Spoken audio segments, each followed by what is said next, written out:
vous avez été discipliné. Vous avez utilisé le format indiqué. Et je n'ai pas fait ça. Ça marche.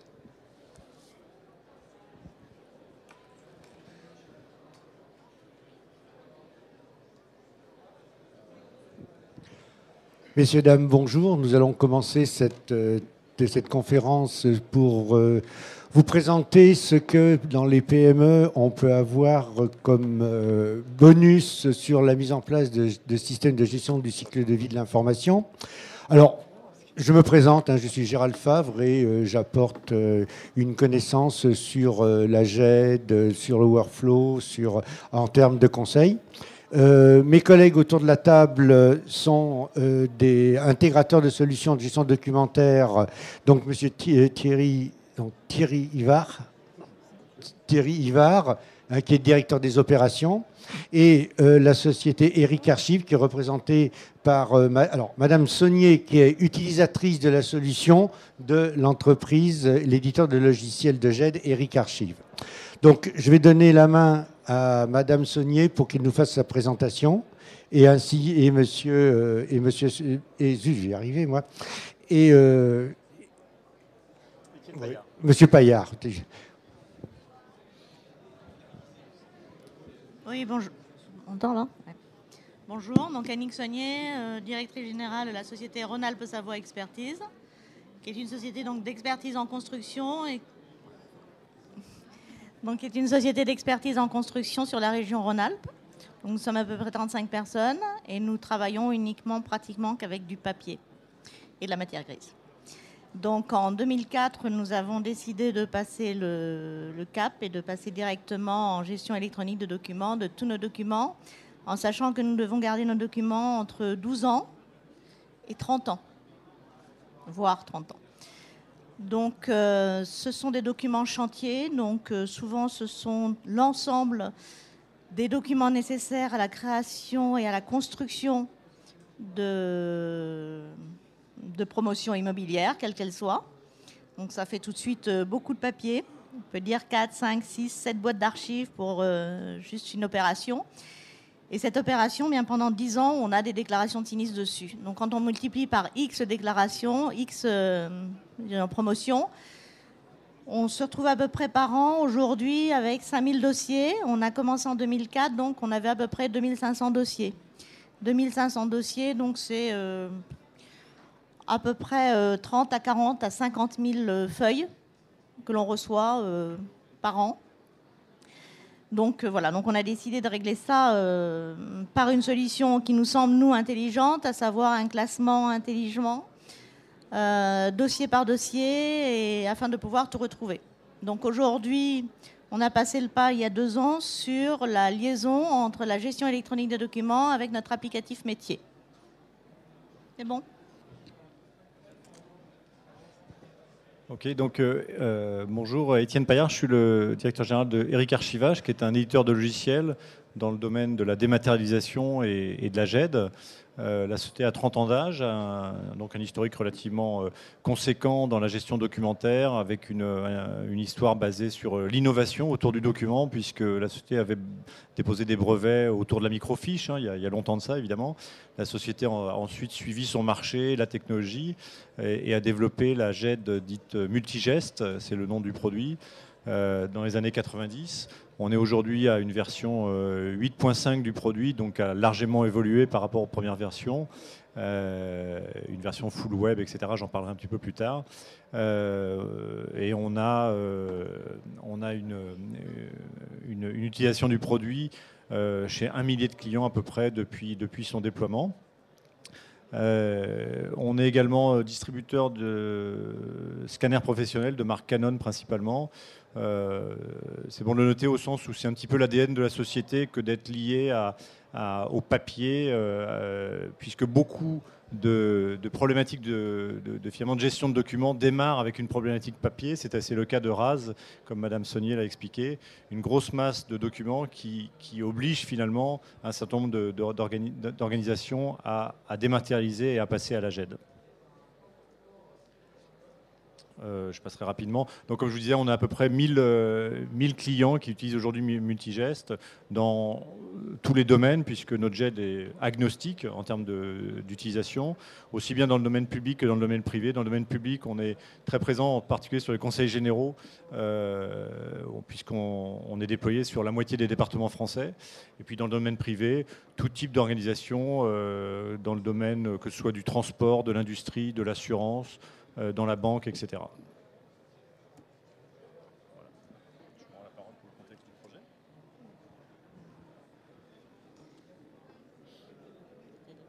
Vous voulez que je le fasse? Pardon?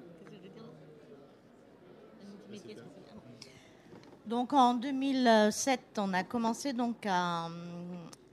D'abord, il faut savoir qu'en 2000, on a déménagé pour une question de place et qu'on avait à peu près 200 mètres carrés qui servaient uniquement au papier. Aujourd'hui, avec le double de dossiers, on a 150 mètres carrés qui nous servent à garder nos originaux. Donc on a quand même beaucoup gagné en espace, immobilier. Et donc on a donc décidé de mettre en place cet outil qui nous permettait de pouvoir relier notre applicatif métier avec la GED. C'est-à-dire qu'aujourd'hui, on a un outil, et un outil unique, et la gestion électronique des documents qui continue à faire son œuvre, hein, donc, est transparent. Donc on enregistre nos documents au fur et à mesure, ils sont GEDés au fur et à mesure par, bien entendu, la GED, et on n'a plus qu'un seul outil visible, et tout le reste a été effectivement programmé, fait... voilà, c'est devenu du virtuel, entre guillemets. Et ça nous permet de travailler beaucoup plus rapidement, plus du tout de perte de temps, puisqu'on consulte totalement sur informatique, enfin sur l'applicatif. Donc plus de perte de temps, on n'a plus besoin d'aller chercher nos dossiers, de les reprendre, de rechercher ce dont on a besoin et ainsi de suite. On les a directement de visu. Et donc voilà, donc on a à peu près gagné. Aujourd'hui, on est à peu près à 2 personnes an qui font autre chose, c'est certainement plus intéressant.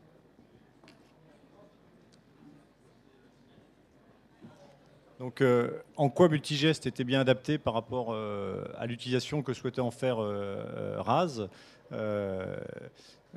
Mme Saunier l'a noté, elle voulait vraiment que la GED soit connectée à son outil métier, c'est-à-dire qu'on n'est pas, que le personnel de l'entreprise n'est pas à jongler avec 2 outils. Leur métier, c'est vraiment ce qui les intéresse, c'est gérer leur dossier correspondant à l'expertise sur laquelle ils sont en train de travailler.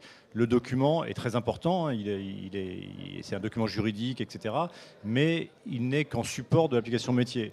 Et c'était important que la GED soit interconnectée. Donc on essaiera de vous faire une démo un peu après, où vous verrez que, j'aime bien l'expression de Mme Saunier, elle dit les documents sont GEDés. Je pense qu'elle a inventé ce verbe en français.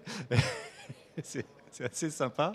Et elle peut GEDer les documents directement à partir de son application métier. Je crois que vous ne verrez même pas le mot Multigest sur les écrans. Les autres concepts qui sont intéressants pour une utilisation type RAS, c'est le fait que ce soit une architecture full web. Vous avez vu dans le premier transparent que RAS est présent sur 5 sites.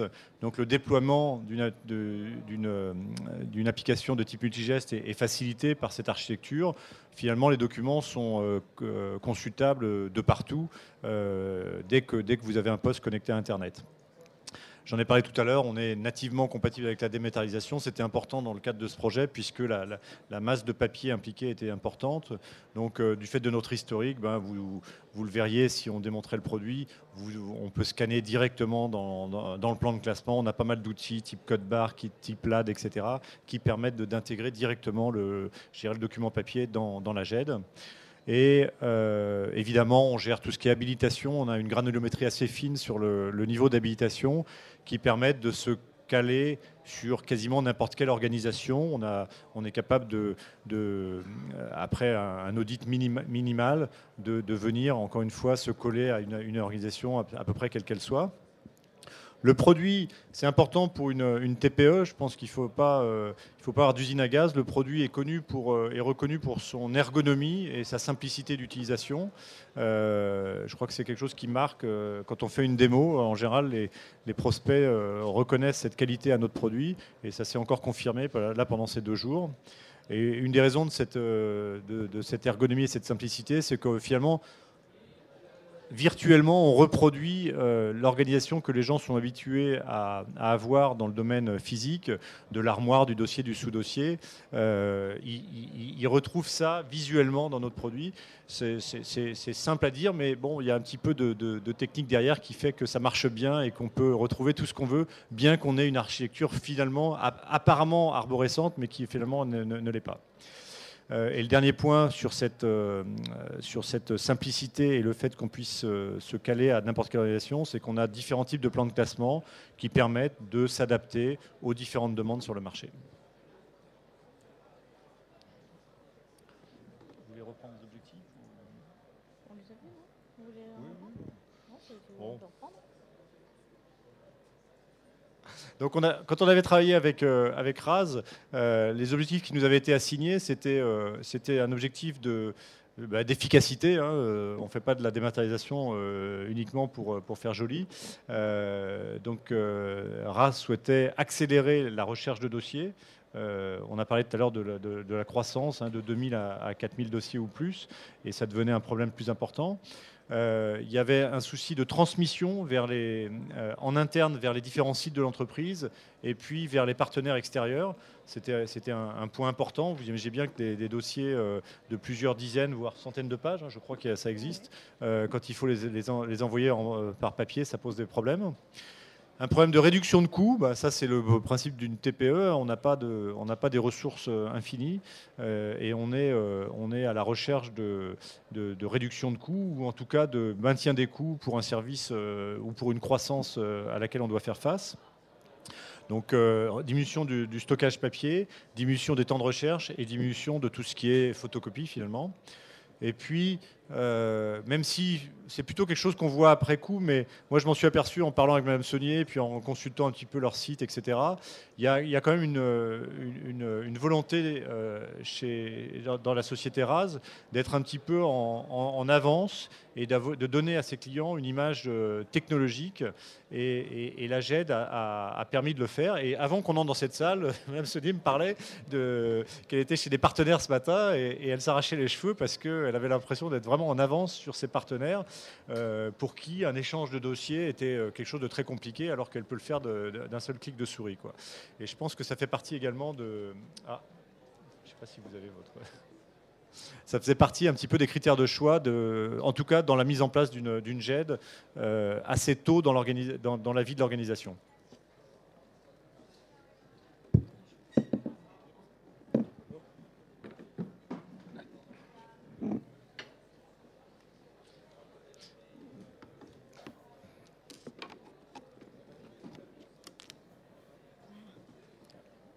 Vous voulez parler des résultats Moi, surtout, ce que je voulais aussi dire, c'est la facilité d'utilisation du produit, enfin, d'utilisation de tous les jours, quoi. On gagne énormément de temps, c'est quand même un très grand confort de travail. Le papier, c'est bien, mais le papier, c'est polluant, mais à double titre, hein, pas seulement en titre économique, mais voilà, il y a trop de papier dans les entreprises, et puis dans la nôtre en particulier, et tous les papiers sont d'une importance capitale. Si on perd un document, eh bien, on ne le retrouve pas, ce document. Donc c'est aussi une de nos démarches de faire en sorte que tous les documents, quels qu'ils soient, on puisse les retrouver à n'importe quel moment, même 4, 5, 6 ans après, immédiatement. Il y a aussi le fait de ne pas devoir aller dans un local archive extérieur parce qu'à un moment donné, l'immobilier, c'est infaisable. Donc, de pouvoir immédiatement, pour un document d'il y a 5 ans qui pour nous sont vivants, eh bien, de pouvoir immédiatement le retrouver, aller le rechercher, le reprendre et l'envoyer là où il faut sans aucun souci. Voilà, donc effectivement, surface d'archivage divisée au moins par 2 si ce n'est pas plus. Et ensuite, les dossiers, on les utilisait continuellement. La vie d'un dossier, c'est pendant 3, 4, 5, 6 mois. Et à chaque fois qu'on devait aller chercher le dossier, le reprendre, etc., on a fait à peu près une simulation de 30 minutes par dossier uniquement pour aller chercher le dossier et le reprendre. Vous avez le temps passé et le gain de temps à pouvoir faire autre chose. Voilà.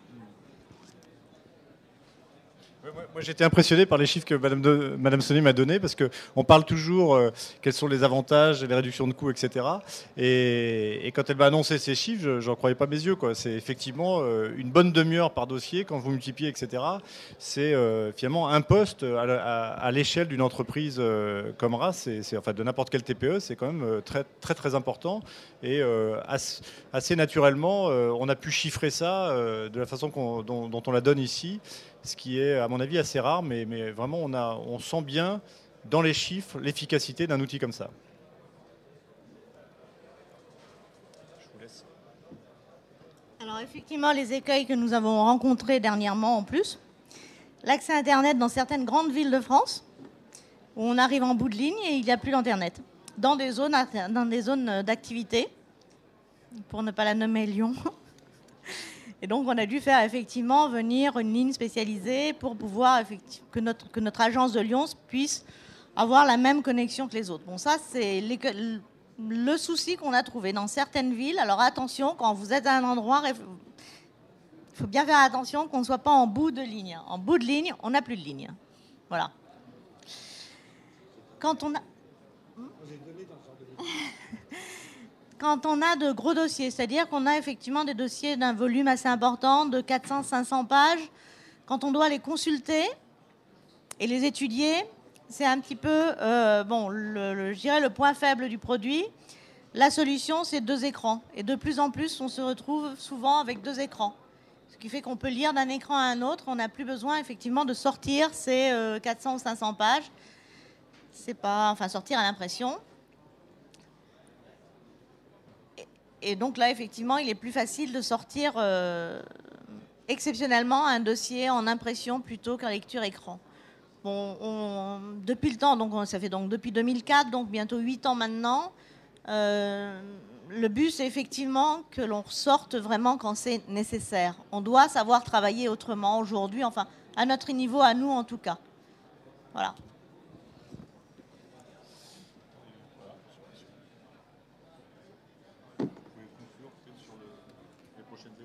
Donc, les prochaines étapes, c'est effectivement les impressions uniquement nécessaires. Et puis, ça, effectivement, la moitié de nos experts aujourd'hui travaillent avec des portables un petit peu dans le même style que celui-ci et vont en expertise directement, font leurs photos, enfin, et ils sont directement reliés à leur applicatif et ils retrouvent immédiatement tous leurs documents. C'est-à-dire que la GED, ils l'ont quand ils sont en plein chantier. Ils l'ont. Ce que vous allez voir là, on l'a.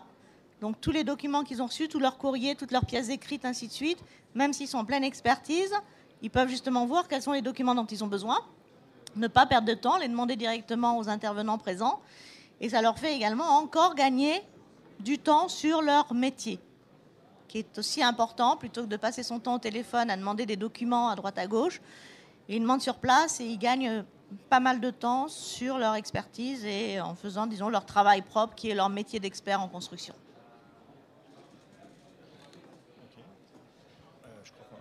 On a terminé la partie slide, la partie présentation. Vous voulez faire la démonstration? Si vous voulez.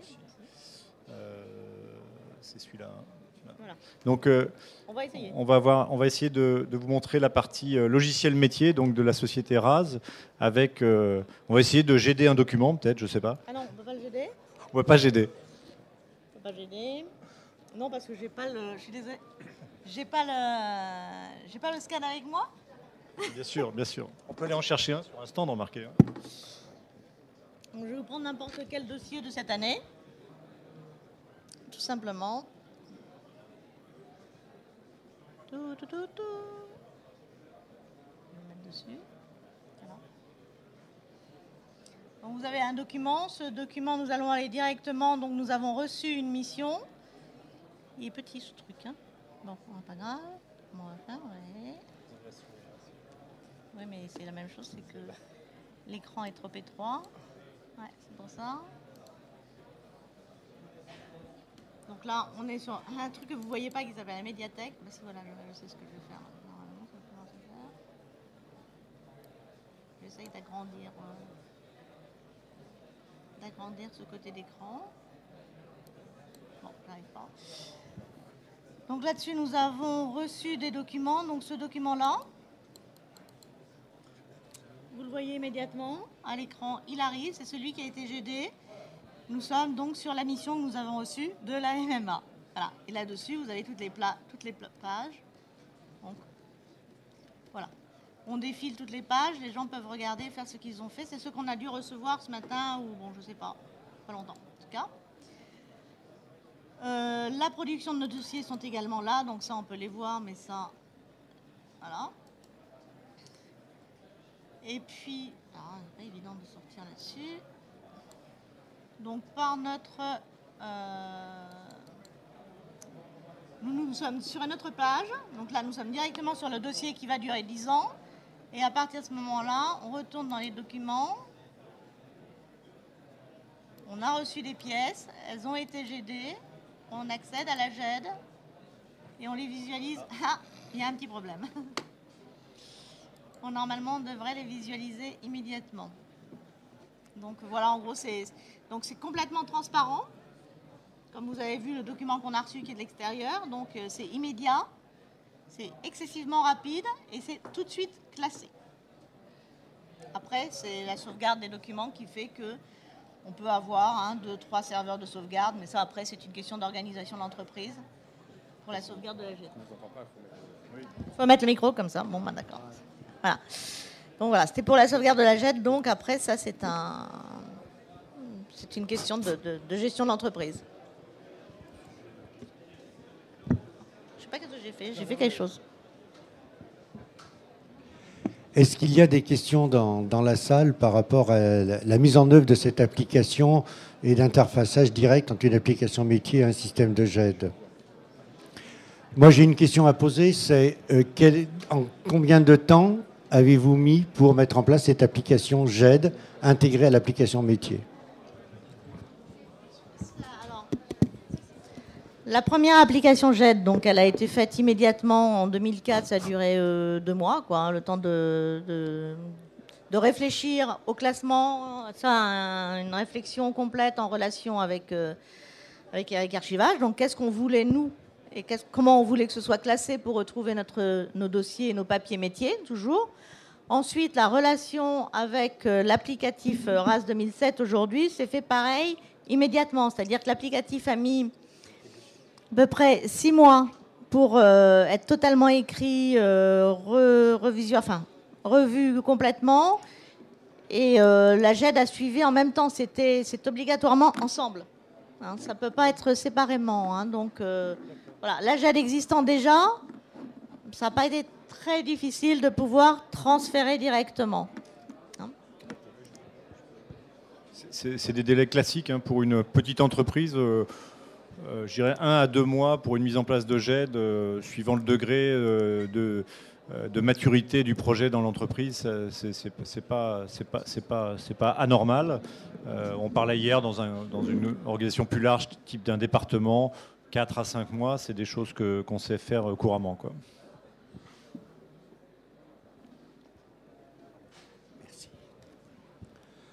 Bien, on va passer la main à la société CDDoc et avec M. Théo Hivart qui va nous faire une présentation aussi. Alors, directeur des opérations de CDDoc et qui va nous présenter aussi une application client.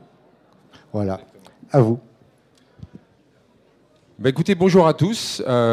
Aujourd'hui, là, ce que je souhaitais présenter, puisque les sujets de la GED, c'est relativement vaste, c'est vraiment d'insister, je dirais, sur la GED invisible, c'est-à-dire cette capacité finalement de faire travailler chacun dans son environnement traditionnel et de ne pas quelque part montrer ce qu'on appelle la cuisine dans le restaurant, si on devait effectivement caricaturer, c'est-à-dire les moyens mis en œuvre pour amener l'information.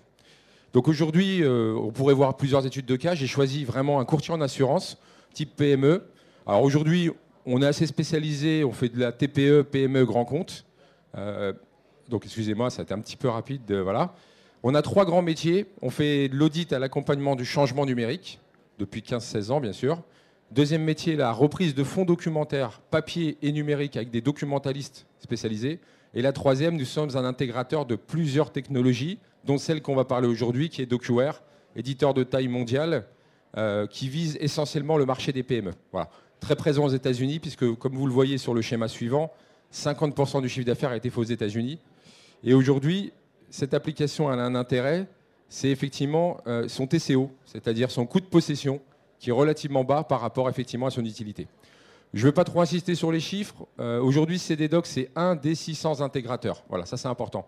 Donc ce n'est pas nous qui avons effectivement développé, nous sommes un des représentants de l'éditeur. Alors si on devait quelque part résumer ce que c'est cette solution DocuWare, c'est tout simplement un réservoir centralisé, sécurisé des documents. Donc ce qu'on appelle dans le jargon SAE, système d'archivage électronique. Le principe, il est très simple. Je mets à un seul endroit, à travers des droits et un plan de classement, la totalité des documents. Et j'attaque ce fonds documentaire par ce qu'on appelle des écrans, des IHM, des interfaces, pour visionner l'information. Donc comme vous le voyez sur ce schéma, vous avez un écran SAP, Sage, Cegid, Outlook, le client web DocuWare, un portail SharePoint, Alfresco, Nuxeo, comme vous souhaitez, répertoire Windows, un client Windows, et puis la totalité des téléphones, puisque l'avenir, il est là, c'est que les iPads, les iPhones, OS, BlackBerry. Alors le choix que j'ai choisi, c'est vraiment sur la partie assurance. Alors pourquoi ? Je vous ai mis le contexte managérial qui est quand même relativement parlant. Aujourd'hui, l'état du marché pose de véritables défis aux acteurs de l'assurance mutuelle. Ça signifie quoi ? Ça signifie qu'aujourd'hui, il y a une tension sur les coûts, tension sur les marges, plus exactement. L'offre se banalise, des nouveaux acteurs entrants, Internet, et puis surtout, il y a un effet de seuil. Aujourd'hui, il faut arriver à une taille critique pour s'en sortir. Donc, ils sont coincés dans un étau où c'est difficile d'augmenter ses chiffres d'affaires. Essayez d'augmenter l'assurance automobile, vous passez chez le voisin. C'est difficile de réduire ses coûts, puisque tout le monde a quelque part à peu près les mêmes technos. Donc, la gestion électronique des documents est arrivée dans leur métier quelque part comme un tsunami. Et donc, aujourd'hui, ils ont eu en fait une vision de 3 grands leviers stratégiques. Donc, c'est valable pour les courtiers. Faut savoir que nous, aujourd'hui, on travaille vraiment sur tout secteur d'activité, hein, l'énergie, l'immobilier, la finance, le BTP, le sport même, hein, exactement. Donc les 3 grands défis, les voilà. Aujourd'hui, c'est apporter de la relation client. Le client est exigeant, infidèle, il veut absolument effectivement qu'on lui apporte de services. Donc quelque part accéder à son fonds documentaire. La deuxième, c'est la réduction des coûts. C'est-à-dire qu'aujourd'hui, il faut vraiment optimiser les coûts. Donc ça veut dire que des personnes payées à, je dirais, faire de l'archivage papier en tant que tel, c'est-à-dire de la classification d'un dossier en double, triple, quadruple exemplaire, de l'impression pour renvoyer en fulfillment par courrier, tout ça, c'est des choses qui sont optimisées. La troisième, c'est l'augmentation du chiffre d'affaires, et vous allez voir comment on peut jouer sur ces enjeux. Donc finalement, la GEIDE va jouer directement sur les 2 premiers leviers. C'est-à-dire que le fait de dématérialiser un fonds documentaire, pour ce courtier en assurance, ça lui a permis de créer un espace privé par client. Donc nous, on travaille beaucoup dans les fonds d'investissement, par exemple. Alors je pourrais en citer plein, mais on a quasiment effectivement la moitié du marché sur ces sujets. On travaille également pour les notaires. Et aujourd'hui, typiquement, c'est amener le dossier, de la portabilité, le dossier client. Imaginez quand vous êtes sur Canal+, SFR, vous recevez votre facture de téléphone d'EDF, c'est un petit peu pareil pour la GED. On veut quelque part accéder à ces documents, combien j'ai acheté de parts de SCPI, mon contrat d'assurance et ainsi de suite. Des grandes banques comme BNP, tout ça, sont en train de travailler sur le sujet et ça arrive dans les PME. La réduction des coûts, donc là je vous l'ai dit, c'est clairement optimisé, c'est-à-dire que chaque collaborateur, au lieu de faire des choses administratives, il est tourné vers la vente. Et la troisième chose, c'est qu'indirectement, je me mets au standard du marché, donc du coup je deviens compétitif, donc j'ai une élasticité qui me permet de baisser légèrement mes prix et donc quelque part de gagner des parts de marché, d'augmenter mon chiffre d'affaires. Et ce n'est pas un hasard si vous remarquez que notamment il y a certains opérateurs qui sont en train de gagner énormément de parts de marché. Je ne vais pas citer de nom, ce n'est pas l'objectif. Voilà. Alors finalement, pour devenir une entreprise efficace, il y a tout. Donc mes homologues l'ont bien précisé. On parle de capture, de scan, d'identification, de stockage. Nous, on fait même ce qu'on appelle du end-to-end, c'est-à-dire qu'aujourd'hui, d'ailleurs, nos homologues des tablettes Wacom ont fait plaisir de venir sur le salon, c'est-à-dire que carrément, il n'y a même plus de contrat à signer. Tout est fait sur tablette PC, déposé dans DocuWare et disponible à travers les applications métiers. Donc ça, c'est quelque chose qui a été fait à la BNP Paribas Guadeloupe, par exemple, et qui est homologué par le bureau Vendic. Donc on est sur quelque chose vraiment qui apporte de la valeur ajoutée. Et ça arrive dans les PME. Donc le deuxième volet, c'est la partie consultation, validation, partage, transmettre. Donc finalement, quand on fait un projet de cette ampleur, il y a 3 grandes choses à visionner. La première, c'est la dimension humaine. Nous qui travaillons pour des organismes publics, on remarque, on peut mettre la plus belle des technologies de la Terre. Aujourd'hui, si vous n'avez pas une relation d'apprentissage vis-à-vis de l'informatique, vous ne pouvez pas mettre monsieur tout le monde sur l'outil. Il faut prendre du temps. Donc il y a une dimension humaine et il faut surtout expliquer que ça valorise le temps de travail. La deuxième chose, c'est l'organisation de l'information. C'est de se dire finalement, La relation client, comment je la vois? Est-ce que je donne accès à ce dossier client ou pas du tout? Est-ce que c'est une plus-value ou pas? Est-ce que c'est une concession non stratégique pour ma société? La troisième, c'est surtout l'architecture informatique. On a des sociétés, il y a une GED, deux GED, trois GED, il y a un portail web, vous vous retrouvez avec deux ERP. Donc à un moment donné, tout ça, il faut que ça parle, il faut que ça fonctionne en concert. Il faut éviter le phénomène des silos. Donc pour ça, on propose effectivement 3 grands chantiers organisationnels. Le premier, c'est bien évidemment fiabiliser le dossier client. La deuxième, c'est la réactivité. Comme j'ai le dossier en ligne, de plus en plus j'interagis, donc c'est dans la continuité de ce qu'on appelle le CRM. La GED, quelque part, effectivement, c'est de l'interaction avec mon client. Et la troisième, et c'est pas la moindre, c'est la personnalisation de chaque écran pour chaque profil de collaborateur. Un comptable n'est pas un gestionnaire technique. Un gestionnaire technique n'est pas la même chose qu'un gestionnaire locatif. Un commercial n'est pas un comptable. Donc il faut que l'écran sur lequel il va consulter soit propre à ses besoins.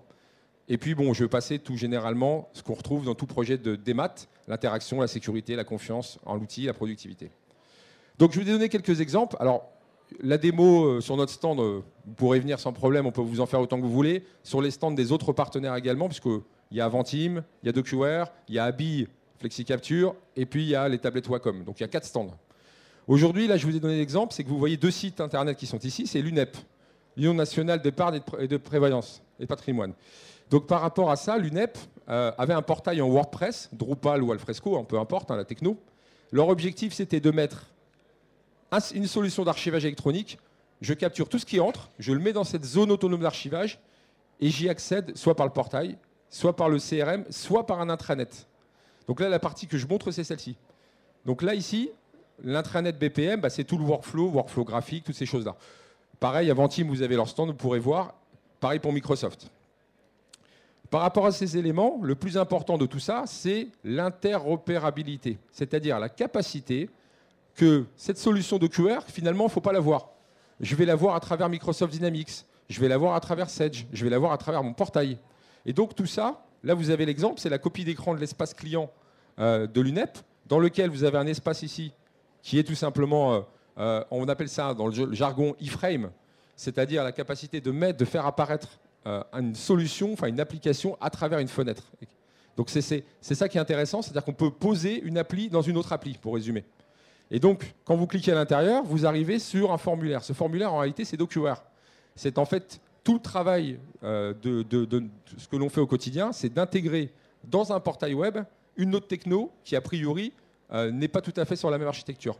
Et la troisième chose, c'est faire apparaître ce document à travers l'application. Alors pour ça, il y a 4 grandes possibilités. Les URL, c'est en fait l'adresse que vous voyez quand vous tapez un site internet, auféminin.com, Mr. Good Deal, là c'est pareil. On va faire une URL qui s'appellera GED par exemple.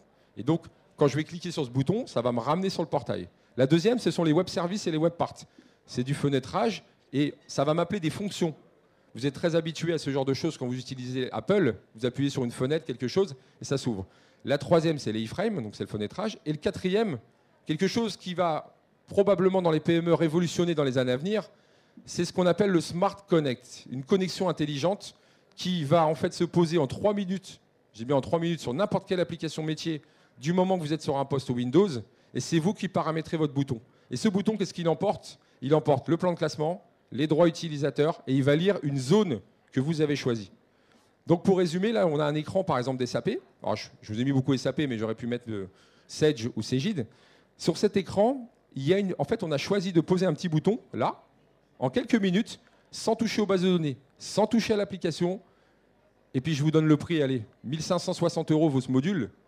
Pour ce prix-là, vous posez un bouton sur n'importe quelle application métier et automatiquement, il va lire les termes contenus sur l'écran, donc une sorte d'OCR, et il va aller chercher dans l'entreprise tout ce qui porte ce nom.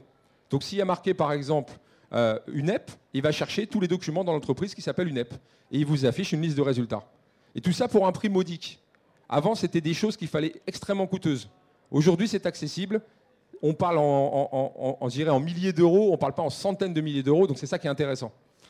Et surtout, ça vous ouvre une visionneuse qui lit 250 formats. Alors qu'est-ce que ça signifie? Que le document que je regarde, ça soit un Word, un Excel, un PowerPoint, un AutoCAD, un PDF, le document s'ouvre en 3 secondes. Ça veut dire que la visionneuse est embarquée dans l'URL. Alors vous imaginez la révolution que ça apporte au quotidien, pour une TPE, une PME. On a des sociétés, ils sont 3 personnes, nous. 3 personnes, ils n'ont pas les moyens de faire l'intégration. Parce que quand on leur dit c'est 10-15 000 euros, ils partent en courant. Par contre, quand on leur dit, monsieur, regardez, je vous pose une techno, elle fonctionne, et en plus, à la limite, vous pourriez même faire le travail. Et bien ça, je peux vous dire, ça fait son effet. Donc, plus globalement, quand on regarde ça, parce que je n'ai pas voulu trop vous proposer des démos ou des choses, effectivement, on aura l'occasion, si vous le souhaitez, sur notre stand E17, on a plein de choses. Mais voilà les bénéfices attendus. La première chose, c'est de sécuriser le dossier. La deuxième, c'est je vais traiter la totalité des canaux de réponse aux clients. Email, bureautique, éditique, papier. Ça gère tout, ça mange tout. Et ça permet une indexation vraiment très très simple. Gagner du temps d'archivage, de traitement. On fait même le géoréférencement avec, je dirais, tout ce qui est tiers archiveur, nos homologues. Donc je vais lui citer SGA, Recall, Loc Archive. En fait, on gère même la continuité du papier. Parce que nous, on travaille beaucoup dans la finance, dans tout ce qui est gestion, et des fois, ils vendent un immeuble ou ils vendent une société. Il faut rapatrier le papier. Ben là, c'est là que ça devient compliqué. Parce qu'il faut savoir que c'est la boîte 2, la boîte 5, la boîte 7, la boîte 10, et ramener le papier pour le donner au nouveau propriétaire. Donc, réduire le stockage papier. On a travaillé sur des chantiers pharaoniques, comme le déménagement de BNP Paribas Real Estate. Il y avait plusieurs milliers de personnes. On a fait des introductions en bourse, ICAD, Clépierre, la partie effectivement Axarem. Donc, vous voyez, des éléments comme ça. Toutes ces démarches-là, c'est vraiment réduire les stockages papier. À titre indicatif, à Cœur de Défense ou à la Défense, on est entre 600 € et 1000 € du mètre carré pour l'armoire. Donc vous imaginez que le papier, c'est un coût en interne. C'est un coût caché. Supprimer les doublons, démarche développement durable. J'imagine que pour vous, dans votre quotidien, combien de fois vous avez vu 2, 3 fois le même document parce qu'on se le met sur le coude pour être sûr de l'avoir, vous voyez, à côté de soi. Et puis surtout, s'abonner. On peut s'abonner, se notifier. Je veux savoir tout ce qui se passe, par exemple, sur ce fournisseur. Eh ben, en quelques clics, je m'abonne en disant, voilà, à chaque fois que tu verras le mot Procter & Gamble, automatiquement, tu m'envoies un email pour me dire un nouveau document vient d'arriver. Et en fait, je reçois sur mon téléphone ou sur mon Outlook ou mon Notes un email qui me dit, bah voilà les nouveaux documents, je clique et la fenêtre, elle s'ouvre. Plus généralement, donc je ne vais pas trop insister, les nouvelles formes de recherche et le donner accès. Si je devais donner, je dirais des réflexions, parce qu'on a quand même une double casquette, nous, aujourd'hui, on accompagne sur le changement, on numérise les historiques, on aide à mettre en place le fil de l'eau et on met tout en place pour que ça fonctionne, logiciel, accompagnement au changement et reprise d'histo. Voilà une dizaine de points très importants pour monter son projet, notamment dans une PME, encore plus dans une PME. On n'a pas le droit à l'erreur parce qu'on n'a pas les budgets pour avoir une deuxième cartouche. Donc là, c'est monter une équipe projet légitimée. Ne pas lancer des projets si la direction générale n'est pas sponsor en disant OK, moi je vois le futur de l'entreprise différemment, passer par effectivement la dématérialisation. La deuxième, c'est parler de politique d'archivage, gestion du risque, cycle de vie, criticité. Tout ça, c'est important, c'est des sujets très importants. Parce qu'aujourd'hui, on peut mettre le plus bel outil du monde. Si je n'ai pas géré toute l'organisation, le process du flux papier, eh ben, je vais passer à côté de quelque chose. La troisième, c'est le référentiel documentaire, ce qu'on appelle un véritable plan de classement transverse, où il y a bien la totalité des types de docs, et même du petit salarié dans son coin qui s'occupe de la maintenance du parc informatique, parce que lui aussi, il a besoin de GED. Il ne faut pas croire, ça touche tout le monde. Quatrième chose, c'est tracer tout ce qui se passe. Donc, je mets en place ce qu'on appelle un système de journaux. Donc, si c'est Sophie qui a numérisé au mois de juillet, à tel moment, à telle date, et malheureusement elle est partie, je tape son nom, et dans la GED, je sors la totalité des dossiers sur lesquels elle a travaillé. Et automatiquement, grâce à ça, eh ben, je peux redresser les indexations s'il y a eu des petites erreurs. Donc avant, c'était difficile, on rangeait dans Windows et c'était au petit bonheur la chance. Là, maintenant, je tape un nom et je peux chercher effectivement tous les dossiers sur lesquels il a travaillé. Reprendre un historique, bien évidemment, c'est important. Imaginez que vous ayez la télé sans la TVNT et sans les chaînes HD. Ben, ça ne sert à rien, vous pouvez avoir un téléviseur 3D, écran plat, s'il n'y a pas de chaîne, il n'y a rien. Ben, c'est pareil, s'il n'y a pas de document dans une GED, on ne fait pas grand-chose. Mettre en place des indicateurs, c'est important de mesurer le changement, de voir le frémissement en termes d'indicateurs. Faire des réunions, ce qu'on appelle des réunions spot, c'est-à-dire tous les lundis, management de baladeur. Hein, si vous lisez les théories du management, vous allez voir, effectivement, le management de baladeur, c'est alors comment ça se passe, comment tu vis ça au quotidien, est-ce que c'est ainsi de suite. Restez toujours dans l'optique, attention, la photographie de ce que vous allez mettre en 2012 ne sera pas la même chose en 2015 ou en 2020, parce que la technologie, ça avance tellement vite. Aujourd'hui, notre société a 16 ans. Nous, on a été intégrateur de beaucoup de solutions. Et aujourd'hui, on se rend compte qu'effectivement, demain, c'est déjà après. Ça signifie quoi? Ça veut dire que le futur, aujourd'hui, vous voyez Dragon, par exemple, quand vous regardez la pub à la télé, bah, aujourd'hui, la GED, elle sera peut-être pilotée par la voix. Vous voyez? Donc c'est ça. ou intuitif, beaucoup plus. Donc c'est tout ça qu'il faut réfléchir et se dire que je me pose effectivement tout le temps en permanence sur de l'évolution. Choisir le juste milieu sur le nombre de métadonnées, ne pas trop alourdir la partie scan, indexation, parce que nous au quotidien on le voit, hein, le client il veut toujours 15 indexations, sauf que quand vous faites la capture, il faut les remplir les 15. Donc ça signifie que des fois, nous on considère qu'avec 3 clics maximum, vous devez trouver l'information. Si vous dépassez 3 clics, c'est qu'il y a un problème. C'est que votre plan de classement il est trop chargé. Donc ça veut dire que derrière, il faut être précis. Donc ça, pour ça, sur ces sujets-là, vous avez effectivement des experts qui sont sur ce marché, qui pourront vous expliquer, comme la CERDA par exemple, sur les bonnes pratiques, sur la mise en place de projets. Considérez l'arborescence hiérarchique, celle de Windows, comme une forme de rangement. Enfin non, ce n'est pas une forme de rangement, c'est une résultante. Quand j'ai une arborescence, en fait, quelque part, c'est une façon logique de ranger. Sauf que le voisin, mon collègue, il n'a pas la même. Et l'autre encore moins. Donc, ce qu'il faut faire, c'est utiliser ce qu'on appelle du DFS, Directory File System, c'est-à-dire je range un document à un endroit et il est visible à plusieurs endroits dans plusieurs arborescences. Ça veut dire que je n'ai plus cette problématique de Windows où quand je mets quelque chose dans le répertoire, je ne le vois plus à d'autres endroits. Et puis enfin, comme je vous l'avais dit, mettre des indicateurs fiables surtout, parce que derrière, c'est bien beau de monter des projets, de penser qu'on est arrivé au bout, mais il faut suivre l'activité et surtout bien vérifier que chacun apporte sa petite pierre à l'édifice. Voilà. Donc je pense que j'ai fait le tour. J'ai voulu rester sommaire. J'espère que vous avez donc des choses qui vous ont interloqué. On a notre stand, comme Eric Archivage également. Si vous avez des questions, on se tient à votre disposition.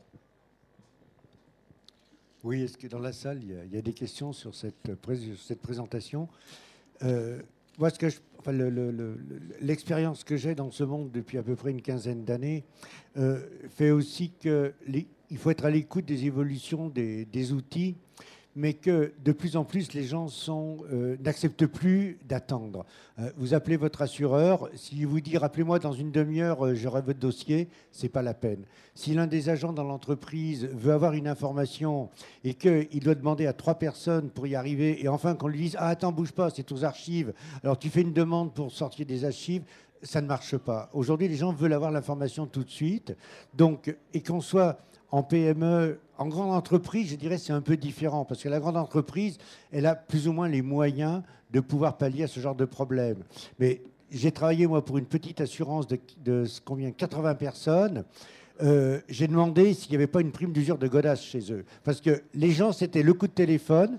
Ah oui, oui, bougez pas, monsieur. On posait le téléphone, on partait aux archives qui étaient à l'étage en dessous, on remontait le dossier. Ah, merde, il n'y a plus personne. La personne a raccroché. Bon, ben, en mettant en place une GED, ça a permis d'aller beaucoup plus vite, mais surtout de ne pas perdre des clients et de rentrer dans cette compétitivité que l'on demande aujourd'hui. Voilà. Ben, merci pour votre présence et puis merci à vous tous, messieurs, dames. Et puis à bientôt de vous rencontrer.